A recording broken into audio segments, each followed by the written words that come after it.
Bonjour, j'aimerais parler de ce que les Syriens disent et écrivent et pourquoi je m'intéressais à ça, quelle est mon attitude maintenant par rapport à ça. Et quand je dis ce que les Syriens disent, ça veut dire aussi ce qu'ils écrivent. Et vu la population de la Syrie, je pense qu'il n'y a pas assez d'écrivains. Mais au niveau culturel, on ne s'intéresse pas à ce que les élites disent peut-être, mais plutôt ce que les personnes ordinaires disent. Et pourquoi on s'intéresse à ça? Normalement, tout le monde a besoin tout le monde a besoin d'écouter les autres, les parents, les profs, les amis, les écrivains, les porte-paroles. C'est une façon de comprendre, c'est un moyen pour comprendre le monde autour de nous. Mais il y aura peut-être quelqu'un qui dit, mais c'est pas intéressant parce que c'est la culture. Pourquoi vous vous intéressez à ce que les Syriens disent? Mais c'est votre culture, donc c'est automatique, c'est normal, mais c'est pas le cas parce que la Syrie c'est un pays très multiculturel, donc ça veut dire c'est pas comme ça. Il faut vraiment écouter quelqu'un pour comprendre quelque chose qui est nouvelle, qui est complètement, malgré que c'est dit par un Syrien. Et c'est le cas dans les sociétés, les cultures, les pays multiculturels. Ça veut dire, oui, il y a quelque chose qui est naturel, qui est automatique, mais non, pour savoir comment les autres pensent, ce qu'ils disent, il faut écouter. Et si je parle de mon expérience particulière, moi, quand j'étais adolescent, je me suis intéressé beaucoup parce qu'il y avait un besoin, parce que je voulais être ou devenir un écrivain et je savais comment écrire un récit, par exemple, une histoire, mais je n'avais pas assez d'expérience ça veut dire que je ne savais pas comment les autres pensent. Oui, je savais comment je pensais, mais par rapport aux autres, ce n'était pas le cas. Donc, pour pouvoir écrire quelque chose comme récit, comme un roman, il faut être compétent par rapport pour pouvoir créer un personnage comme ça. Il faut beaucoup de savoir par rapport aux autres personnes, leur situation et choses comme ça. Et c'est la raison pour laquelle, dans mon cas, c'était intéressant pour moi d'écouter les autres, qu'est-ce qu'ils disent, pourquoi ils disent ça, comment c'est lié à leur situation, à leur religion, à leur quartier, à leur da da da da. Et ouais, mais après, je, euh, quand je faisais mes études en anglais, ça veut dire c'était l'anglais qui est devenu intéressante pour moi. Il fallait écouter ce que les Américains, les Anglais disent, et après les francophones et l'espagnol, da, da, da. Donc, on écoute ces gens-là pour pouvoir parler leur langue et pour savoir les choses par rapport à leur culture, littérature, système, etc. Mais par rapport aux Syriens, c'était pour moi un sujet intéressant parce qu'il y a, ouais.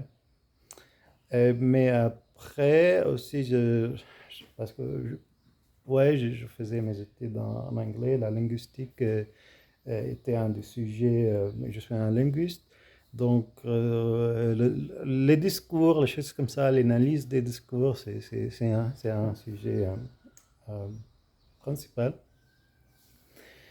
Et quand je faisais mes études à l'université de Neuchâtel, quand je faisais la psychologie, il fallait s'intéresser aussi à ça, il fallait traduire ce que les Syriens disent, parce que ici, ils sont les migrants, les immigrés.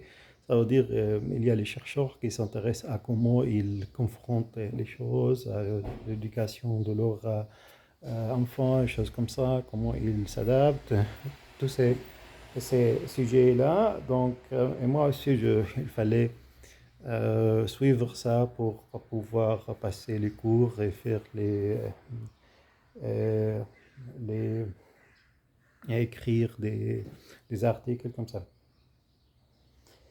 Mais après, je ne fais plus les études à l'université, donc malgré que c'est très intéressant, donc, mais je ne le fais plus.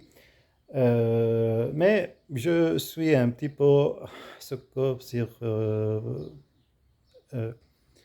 euh, YouTube, ce qu'ils disent, parce que, comme je viens de dire, il n'y a pas assez de gens qui écrivent, malheureusement, et qui disent, malgré qu'il y a pas mal de gens qui sont maintenant, bon, ok, en Europe, en Amérique, ils ont ce qu'on dit la liberté d'expression, mais comment c'est un sujet qui pourrait être intéressant pour tout le monde, pour les Européens, comment ils utilisent ces moyens-là pour s'exprimer, pour, ouais, est-ce qu'ils comprennent, est-ce qu'ils utilisent bien, ça veut dire ces moyens, la liberté d'expression, est-ce qu'ils...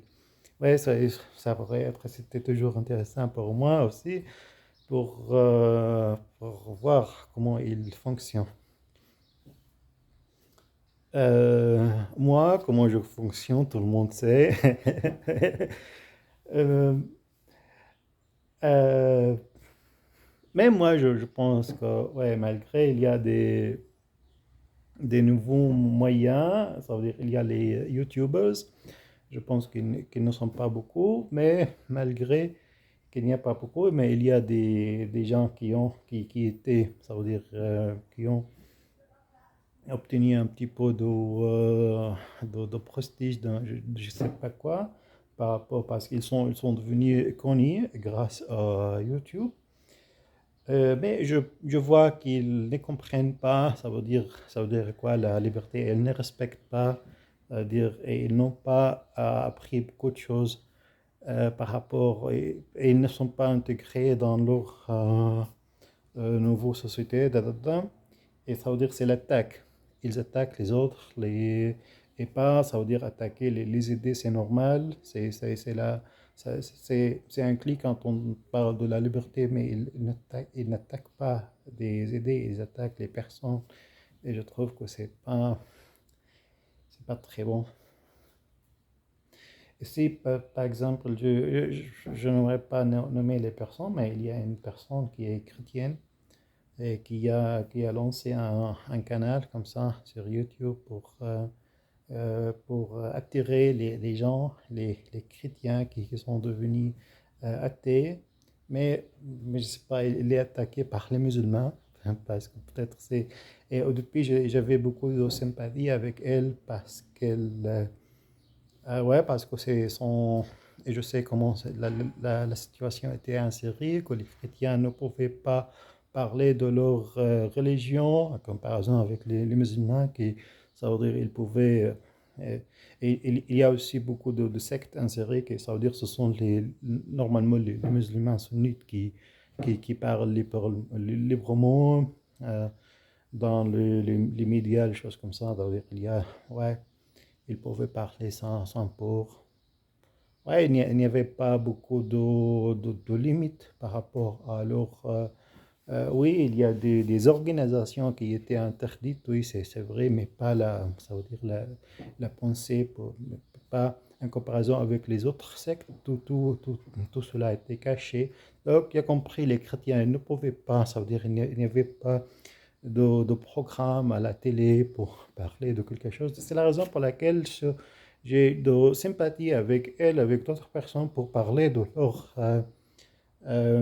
croyances, oh, même d'essayer de convaincre les autres. Tout ça est bon, mais, mais je vois, ça veut dire, dans cette perspective-là, comment ils avancent, comment ils voient les choses, comment ils respectent les autres, le dialogue avec les autres, tout ça, ça veut dire, c'est pas bon, ils n'avancent pas, ça veut dire, mais ils ont les moyens, parce qu'ils ont les moyens, grâce à la technologie, grâce à la liberté d'expression qui se trouve à l'Occident. Mais comment ils utilisent ça, je vois qu'il n'y a pas beaucoup de succès, il n'y a pas de choses positives de lesquelles on peut parler. Et ce que j'entends, c'est des fois, il y a les gens qui n'ont pas de foi, ni en pensée, ni à la liberté d'expression. Et ouais, par exemple, c'est une personne qui dit, par exemple, les athées musulmans. Mais comment? Je n'arrive pas à comprendre. Comment c'est possible qu'une personne pourrait être musulmane et athée à la fois? Donc, il y a une perspective ça veut dire, c'est cette personne est musulmane. Ça veut dire, malgré qu'il a changé, ça veut dire, il n'y a pas de respect. Et ça veut dire, cette personne-là qui dit ça ne respecte pas. Ça veut dire qu'il y a une personne qui a été changée, qui a maintenant un autre moyen de voir le monde. Donc, et la même personne, par exemple, qui dit que les chrétiens, par exemple, qui sont devenus athées, sont encore chrétiens parce que, à cause, je ne sais pas, leur baptême ou je ne sais pas quoi. Donc, c'est une manière de voir le monde qui n'avance pas, qui n'admet pas les choses, qui n'aimerait pas voir les gens, qui ne veut pas vraiment discuter avec les gens. Ce que ces personnes-là ou cette personne-là pour faire, c'est attaquer les autres et recevoir les attaques et comme ça. Et presque, donc tout le monde, ça veut dire, ils sont dans ce cercle-là et je suis dessus quand j'entends ces gens-là. Euh, ouais, et maintenant je pense à quitter de suivre tout ça et je m'intéressais à d'autres choses, à ce que nos grands-pères ont dit. Ça veut dire l'histoire, mais aussi c'est toujours un sujet intéressant. C'est un moyen de comprendre le monde, le passé. Ouais, ça sera intéressant si on entend quelqu'un qui saura quelque chose qui sera dit. Ça sera très intéressant. C'était tout pour aujourd'hui et au revoir.